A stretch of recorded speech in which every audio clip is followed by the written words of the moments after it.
شروع اللہ کے نام سے جو بڑا مہربان نہایت رحم کرنے والا ہے۔ بسم اللہ الرحمن الرحیم۔ دنیا میں ہی جنتی کہلائے گی وہ عورت جو نماز ظہر کے بعد قرآن مجید کی یہ سورت پڑھتی ہے۔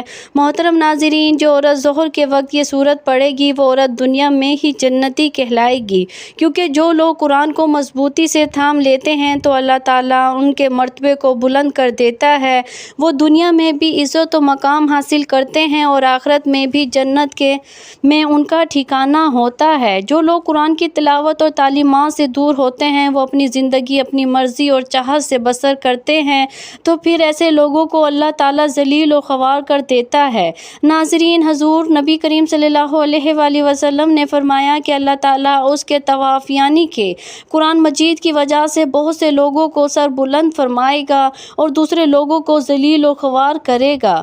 تو ناظرین، جو بندہ یا بندی قرآن کریم کی تلاوت کرتے ہیں اللہ کے فرشتے اس پر رحمت بھیجتے ہیں، حتیٰ کہ چونٹیاں اپنے سوراخوں میں اور مچھلیاں سمندر میں اس کے لیے دعائے مغفرت کرتی ہیں۔ اللہ کے ایک بزرگ حضرت سیدنا خالد بن معدان رحمۃ اللہ علیہ فرماتے ہیں، یہ قرآن پاک پڑھنے اور پڑھانے والے کے لیے سورت ختم ہونے تک فرشتے استغفار کرتے رہتے ہیں۔ اس لیے جب تم میں سے کوئی بھی دن کے آغاز میں کوئی بھی سورت پڑھے تو اس کی آخری 2 آیتیں چھوڑ دے اور دن کے آخری حصے میں اسے ختم کریں، تاکہ دن کے شروع سے لے کر آخر تک پڑھنے اور پڑھانے والے کے لیے فرشتے استغفار کرتے رہیں۔ تو ناظرین، قرآن پاک کی سورت سے جو محبت کرتا ہے یا جو بندہ اس سورت کو پڑھتا ہے تو اللہ تعالیٰ اسے دنیا میں ہی جنت کی بشارت دے دیتا ہے۔ اس سورت سے محبت کرنے والے، اس سورت کو پڑھنے والے جنت میں داخل ہوتے ہیں۔ تو جو بھی مسلمان مرد یا عورت نماز ظہر یا کسی بھی نماز کے بعد قرآن کی یہ سورت صرف 10 مرتبہ روزانہ پڑھے گا تو وہ دنیا میں ہی جنتی کہلائے گا۔ حدیث میں ہے کہ ایک شخص نے حضور صلی اللہ علیہ وآلہ وسلم سے عرض کیا، یا رسول اللہ، میں اس سورت سے محبت کرتا ہوں۔ تو آپ صلی اللہ علیہ وآلہ وسلم نے فرمایا کہ اس کی محبت تجھے جنت میں لے کر جائے گی۔ ایک شخص نے کسی اور کو اس سورت کو پڑھتے ہوئے رات کے وقت سنا تو وہ بار بار اسی کو دہرا رہا ہے۔ صبح کے وقت اس شخص نے حضور صلی اللہ علیہ وآلہ وسلم سے ذکر کیا، گویا کہ وہ اسے ہلکے ثواب کا کام جانتا تھا۔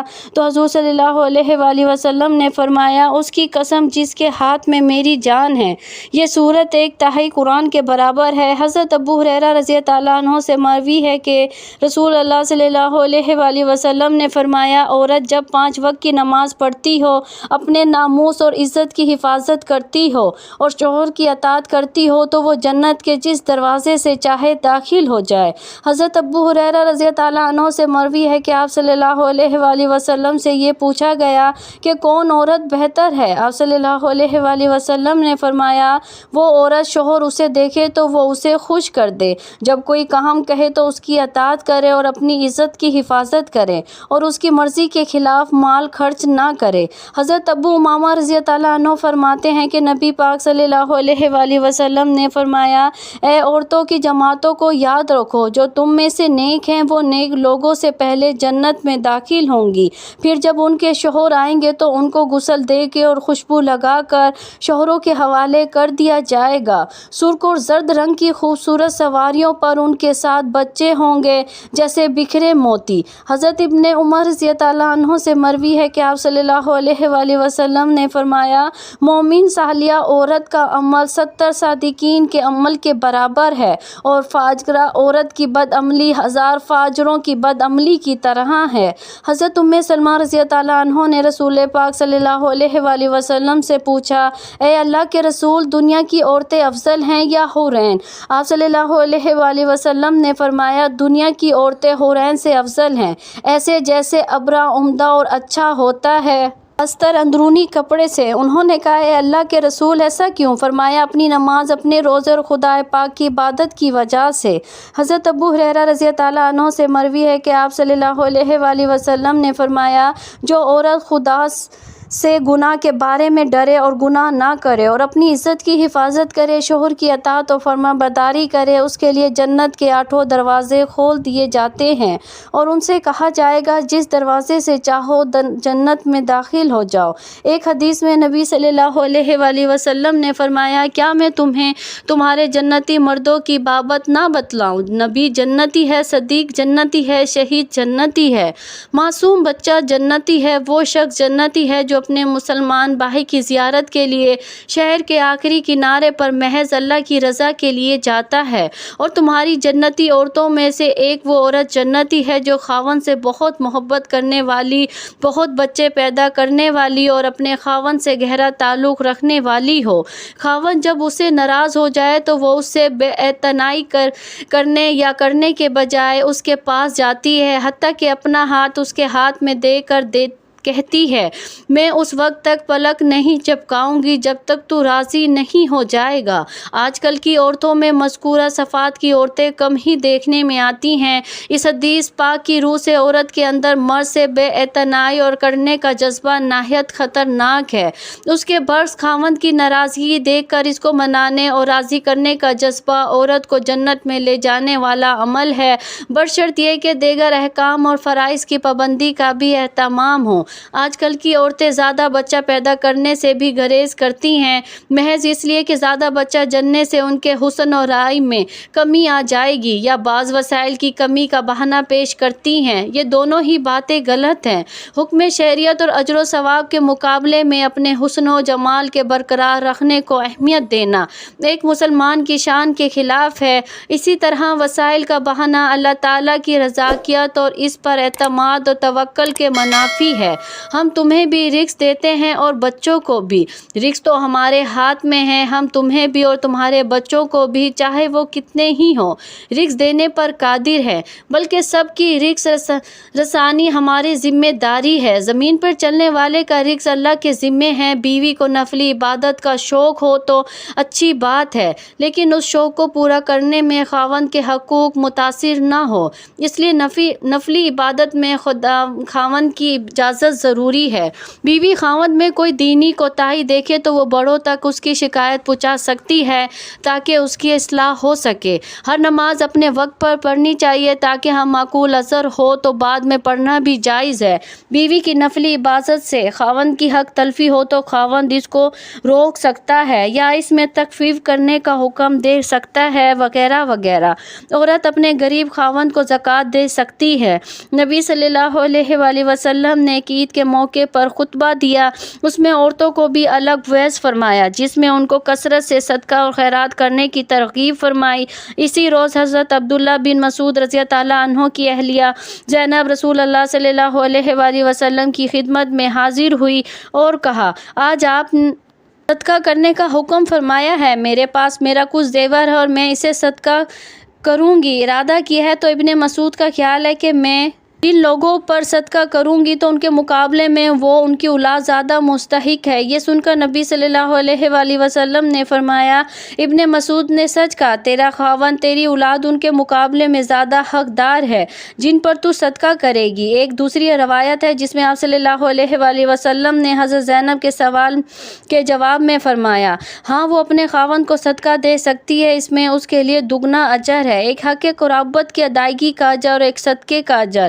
اس سے معلوم ہوا کہ خاوند اگر غریب ہو، اس کی آمدنی سے گھر کے اخراجات پورے نہ ہوتے ہوں اور بیوی صاحب حیثیت ہو یا اس کے پاس بے مقدار نصاب طلائی زیور ہوں تو اس کے لیے زکوٰۃ کی رقم اپنے خاوند کو دینا نہ صرف جائز ہے بلکہ افضل ہے، اس طرح وہ ڈبل اجر کی مستحق ہوگی۔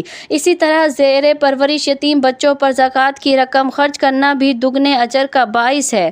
تاہم خاوند اپنی زکوٰۃ کی رقم اپنی بیوی اور اپنے بچوں پر خرچ نہیں کر سکتا، کیونکہ ان کے نان و نفع کا ذمہ دار وہ خود ہے اور وہ یہ ذمہ داری اصل مال سے ادا کرے گا، نہ کہ مال زکوٰۃ سے۔ عورت چونکہ خاوند کے نان نفقے کی ذمہ دار نہیں ہے، اس لیے وہ اس کو زکوٰۃ دے سکتی ہے۔ عورت بھی ایک ایسی ہی انمول چیز ہے کہ مرد اس کی قیمت ادا نہیں کر سکتا، گویا وہ ایسا عطیہ الہی ہے جس پر انسان اللہ کا جتنا بھی شکر کرے اس نعمت اور عطیہ کا حق ادا نہیں ہو سکتا۔ عورت کائنات کی عظیم ترین ہستی ہے، اور اس عظیم ترین ہستی کو جو عزت، تحفظ، محبت، مقام اور حقوق اسلام نے عطا کیے، کسی اور مذہب میں اس کی کوئی نظیر نہیں ملتی۔ اسلام سے پہلے عورت کی حیثیت ایک زر خرید غلام سے زیادہ نہیں تھی، اس کا نہ کوئی حق تھا، نہ عزت و مقام۔ بیٹیوں کو پیدا ہوتے ہی زندہ دفن کر دیا جاتا۔ پھر دین اسلام کی روشنی پھیلی، نبی کریم صلی اللہ علیہ وآلہ وسلم نے لوگوں کو عورت کا مقام و مرتبہ بتایا۔ اللہ رب العزت قرآن میں عورتوں سے متعلق رویے کی نشاندہی کرتے ہوئے فرماتا ہے کہ اور جب میں ان میں سے کسی کو لڑکی کی پیدائش کی خبر دے دی جاتی ہے تو اس کا چہرہ سیاہ پڑ جاتا ہے اور وہ غم سے بھر جاتا ہے۔ پھر دین اسلام نے دختر کشی کی اس بہیمانہ رسم کو غیر انسانی فعل قرار دیا۔ بزبان نبی کریم صلی اللہ علیہ وآلہ وسلم کی بیٹی کی پیدائش اور اس کی پرورش پر جنت کا پروانہ جاری ہوا۔ حضرت عبداللہ بن عباس رضی اللہ عنہ بیان کرتے ہیں کہ رسول اللہ صلی اللہ علیہ وآلہ وسلم نے فرمایا، جس شخص کے ہاں بیٹی پیدا ہو اور وہ اسے زندہ درگو نہ کرے، اسے ذلیل نہ سمجھے اور اپنے بیٹے کو اس پر ترجیح نہ دے تو اللہ تعالیٰ اسے جنت میں داخل کرے گا۔ تو بہنوں یاد رکھو، اس کائنات میں مرد زن دونوں کو الگ الگ ذمہ داریاں دی گئی ہے۔ ایسی کون سی آزادی ہے جو ہمارے دین میں خواتین کو حاصل نہیں؟ یہ دین فطرت ہے تو اس میں کچھ ایسا ہو ہی نہیں سکتا جو فطرت کے خلاف ہو۔ خودارا اپنی ذمہ داریاں سمجھے اور راہ حق پر چلے۔ اگر غلط راستے پر چلتے چلتے ہی موت آ گئی تو ابدی زندگی میں تباہ اور برباد ہو جائے گی۔ جو لوگ آزادی کے نام پر آپ کو اللہ کے راستے سے بھٹکا رہے ہیں، ان کی سازشوں کو سمجھیں، پہچانیں اور ان کا اعلی کار بننے سے گریز کریں کہ کسی دنیا میں آخرت کی بھلائی اور کامیابی ہے۔ محترم ناظرین، اب چلتے ہیں وظیفے کی جانب۔ تو ناظرین، قرآن کی یہ سورت اخلاص ہے۔ قل واللہ احد اللہ الصمد لم یلد ولم یولد ولم یکن لہ کفوا احد۔ ایک روایت میں حضور نبی کریم صلی اللہ علیہ وآلہ وسلم فرماتے ہیں، جو شخص اس سورت کو 10 مرتبہ پڑھ لے گا تو اللہ تعالیٰ اس کے لیے جنت میں ایک محل تعمیر کرے گا۔ اس پر حضرت عمر رضی اللہ عنہ نے کہا، یا رسول اللہ صلی اللہ علیہ وآلہ وسلم، پھر تو ہم بہت سارے محل بنوا لیں گے۔ تو آپ صلی اللہ علیہ وآلہ وسلم نے فرمایا، اللہ اس سے بھی زیادہ، اس سے بھی اچھے محلات دینے والا ہے۔ ایک حدیث میں ہے کہ جو شخص اس سورت کو 50 مرتبہ پڑھ لے تو اس کے 50 سال کے گناہ معاف ہو جاتے ہیں۔ سبحان اللہ! تو ناظرین، کتنی فضیلت اور اجر و ثواب ہے اس چھوٹی سی سورت کا۔ تو آپ سب بھی نماز ظہر کے بعد یا کسی بھی نماز کے بعد یا رات کو سونے سے پہلے کم از کم 10 مرتبہ سورت اخلاص کو ضرور پڑھ لیا کریں۔ اس سورت کو پڑھنے سے دنیا میں بھی اللہ تعالیٰ آپ کو اجر و ثواب دیتا رہے گا اور آخرت کی تیاری بھی ہوتی رہے گی۔ محترم ناظرین، اگر کوئی مسلمان قرآن پاک پڑھنا نہیں جانتا تو سب سے پہلے قرآن پاک پڑھنا ضرور سیکھے، اس کو پڑھنا اپنی زندگی کا مشن بنا لے۔ جب تک آپ قرآن پاک دیکھ کر پڑھنا نہیں جانتے تب تک سورت اخلاص یاد کر لیں، کیونکہ اس کے بے شمار فائدے ہیں۔ یہ سورت الفاظ میں چھوٹی لیکن فضائل میں پہاڑوں سے بھی وزنی سورت ہے۔ یہ سورت اللہ تعالیٰ کی توحید بیان کرتی ہے۔ اس سورت کو 3 مرتبہ پڑھنے سے قرآن پاک کا ثواب ہوتا ہے۔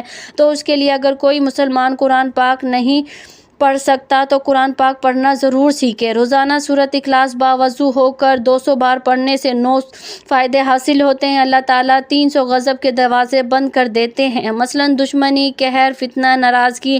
اور یہ آپ کو معلوم ہوگا، جب اللہ تعالیٰ ناراض ہوتے ہیں تو اللہ تعالیٰ انسان سے نعمتوں کو چھین لیتا ہے۔ جب اللہ راضی ہوتا ہے تو غضب کے دروازے اللہ تعالیٰ بند کر دیں گے تو انسان پر رحمتوں کے دروازے کھول دے گا۔ اس کے علاوہ 200 مرتبہ سورت اخلاص پڑھنے کا فائدہ یہ ہے کہ اللہ تعالیٰ اس شخص پر 300 رحمت کے دروازے کھول دے گا، رحمت ہی رحمتیں برسیں گی۔ اور اس کا تیسرا فائدہ یہ ہے کہ اللہ تعالیٰ 300 رزق کے دروازے کھول دے گا۔ آج کل ہر شخص روزی کی پریشانی، رزق کی پریشانی، نوکری کی پریشانی میں مبتلا ہے، اس لیے روزانہ 200 مرتبہ سورت اخلاص باوضو ہو کر پڑھیں۔ اللہ تعالیٰ غیب سے رزق عطا فرمائے گا، ہمیں پتہ بھی نہیں چلے گا۔ اللہ تعالیٰ کہاں سے رزق عطا کر رہا ہے اور کہاں کہاں سے اللہ رزق کی بارش برسا رہا ہے۔ اور اس کا چوتھا فائدہ یہ ہے کہ اللہ پاک اپنے علم سے آپ کو علم دیں گے، صبر اور سمجھ بھی دیں گے۔ اس لیے جو طالب علم ہیں، استاد ہیں، ان کے لیے یہ وظیفہ بہت ہی زبردست ہے۔ اور اس کا 5واں فائدہ یہ ہے کہ 66 مرتبہ قرآن پاک پڑھنے کا ثواب ملے گا۔ اور اس کا 6واں فائدہ یہ ہے کہ 50 سال کے گناہ اللہ پاک معاف فرما دیں گے۔ اور 7واں فائدہ یہ ہے کہ اللہ پاک جنت میں بنگلے عطا فرمائیں گے اور ہر بنگلے کے 70,000 دروازے ہوں گے۔ دوستو، یہ بہت ہی مختصر سا وظیفہ ہے، اس کو ضرور کریں۔ اور 8واں اس کا فائدہ یہ ہے کہ 2000 رکعت نفل پڑھنے کا فائدہ ہوگا۔ اور 9واں فائدہ یہ ہے جب بھی مرے گا جنازے میں 1,10,000 فرشتے شمولیت کریں گے انشاءاللہ۔ دوستو یہ وہ وظائف ہے جو ہم تک پہنچے، ہم نے آزمائے، ابھی بہت سارے فوائد ایسے ہیں جو ابھی تک پوشیدہ ہیں، صرف اللہ کی ذات جانتی ہے، تو اس لیے اس وظیفے کو ضرور اپنائیں۔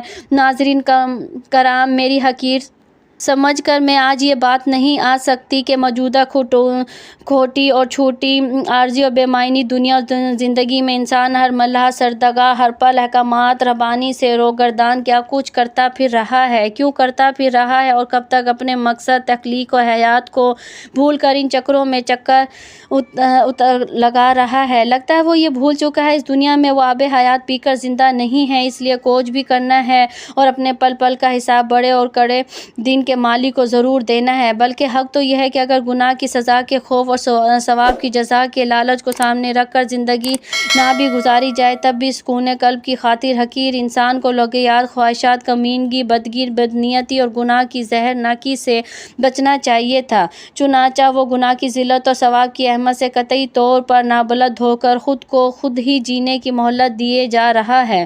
جنت، دوزخ اور جزا و سزا کو محض نظریہ یا بے معنی الفاظ سمجھ رہا ہے، یہ اس کے پاگل پن کی حتمی انتہا نہیں تو اور کیا ہے۔ کتنی عجیب بات ہے کہ رات کو گناہ اور عبادت دونوں کے لیے یکساں طور پر موزوں سمجھا جاتا ہے۔ ایک کو یہ مان کہ خدا اسے دیکھ رہا ہے، ایک بات کوئی بھی تسلیم نہیں کرتا، مگر حقیقت یہ ہے کہ ہر انسان کی زندگی غلطیوں، خطاؤں، گناہوں کا پلڑا ہے۔ اگر کبھی یہ غلطیاں، یہ گناہ، یہ خطائیں اس کے سامنے آ جائیں تو یوں محسوس ہوگا جیسے ایک اکیلا انسان لاکھوں درندوں میں گھر گیا ہو۔ سوچیے اگر ترکیات کی زیادہ زہر بن جاتی ہے تو انسان کے گناہوں کی زیادتی کا انجام کیا ہوگا۔